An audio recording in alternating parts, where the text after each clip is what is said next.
어떤 마을에 가난한 구두 수선공이 살았습니다. 그는 항상 아침부터 저녁까지 열심히 일을 하며 지냈습니다. 비록 하루 벌어 하루를 사는 쉽지 않은 인생이었지만 그는 늘 노래를 흥얼거렸습니다. 그리고 그 마을엔 굉장한 부자인 사업가도 한 명 살았습니다. 그는 아주 좋은 집에서 맛있는 음식과 좋은 옷을 입으며 호화로운 생활을 하고 있었습니다. 하지만 사업가는 큰 부자임에도 불구하고 늘 불면증에 시달렸습니다. 그 이유는 바로 사업 때문이었습니다. 밤마다 내일 처리해야 하는 업무나 앞으로 사업의 방향성과 같은 고민들이 머릿속에 끊이지 않았습니다. 그 때문에 매일 밤늦게까지 일을 하고 새벽이 되어서야 겨우 눈을 붙이는 생활이 이어졌습니다. 그렇게 잠깐 눈을 붙이고 일어나면 매일 아침마다 구두 수선공의 흥얼거리는 소리가 들리곤 했습니다. 그래서 하루는 무엇이 그렇게 좋아서 매일 노래를 흥얼거리는지 묻고자 구두 수선공을 자신의 집으로 초대했습니다. 초대해 주셔서 감사합니다. 그런데 왜 저를 부르셨죠?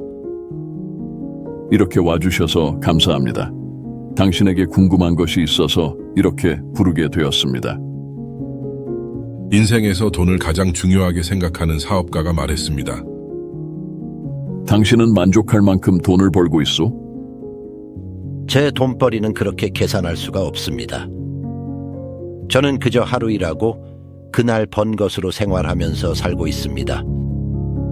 그리고 저는 돈을 모으려고 하지도 않습니다.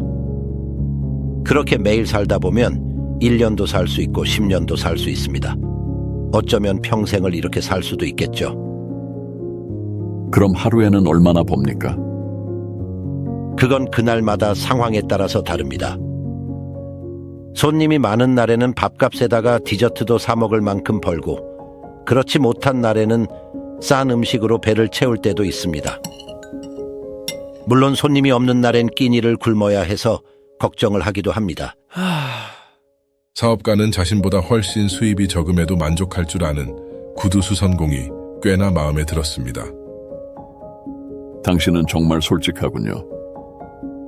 사업가는 구두 수선공에게 뭔가 도움을 주어야겠다고 생각했습니다. 그래서 손님이 없을 때 끼니를 굶지 않을 수 있도록 가지고 있는 돈을 모두 구두 수선공에게 주었습니다.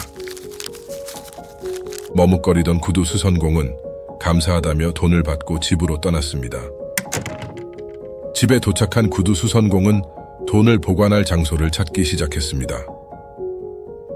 이내 적당한 장소에 돈을 보관한 구두 수선공은 잠자리에 들었습니다.